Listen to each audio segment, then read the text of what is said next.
Lost during the suspect's run from police. 24 Hour News 8's Joe LaFurgey is at that scene on Clyde Park between 36th and 44th in Wyoming. Joe, what are you seeing? Boy, Emily, what a morning. I want to show you the scene right here. It's still quite an active scene. You see the several Wyoming and Kent County Sheriff's Department cruisers up here. And I want you to take a look at that first Kent County Sheriff's cruiser with the door open. If you were to look inside that, you would see bags. Inside those bags, cash. If you were to look on the dashboard of that car, cash, thousands of dollars. And keep looking down Clyde Park here, and you see more police agencies pull up. You see more officers checking the side of the road. Now imagine you are working out here in your yard. You are standing here. You hear the sirens, and you come to check it out. Two people who did come to check that out, John Graham and Keely Clow, are joining me right now.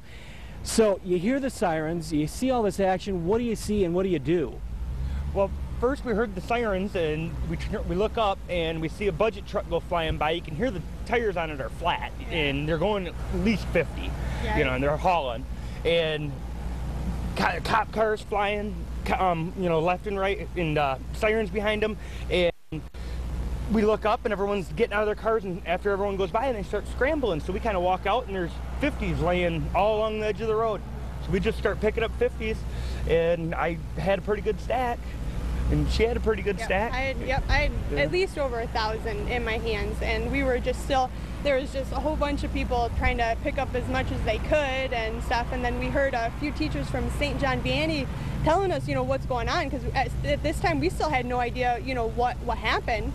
And they were like, it's a bank robbery, you know, the cops are coming for the money. And we're like, okay, good, you know. So we gathered us as much as we could, and then a few of the cops had showed up, and we were, you know, handing them as much as, you know, we had found and everything, and just trying to, you know, help out and, you know, and stuff. So you both were telling me now, for the majority of people, and the Sheriff's Department was confirming this for me, that the majority of people out here very cooperative. Yeah. Handing that cash to the officers, making sure all that cash got picked up. There was a few that didn't, though. There was a few that didn't want to. What happened with that? Well, we had one gentleman, one gentleman that we had to have the police officer stop his vehicle before he could get away, because he wanted to get away. Yeah. And he had a pretty good wad in his hand, too. What did he say to the officer when? Well, at first he was like, "This is mine. I picked it up." And she's like, "No, no, no, no, no, no, no." And he's like, "All right." And she's like, "Let me get your name," you know, and stuff like that. He ended up giving up the one wad he had, you know. No thought of either of you saying, hey, I could use this? No, no. Actually, I was upset that the guy in the van was actually trying to leave. I was one of the ones that was trying to flag down the police officer to tell her that she needs to stop him because he is trying to leave with all that money. That's just wrong. That's just wrong. So honesty prevails here on the south side of Wyoming, in Wyoming here, as you go back to live pictures of the officers still checking over the cash, still keeping their eye out for any errant bills that may be around this area. We will have more, of course, throughout the day. Live in Wyoming, Joe LaFurgey, 24 Hour News 8.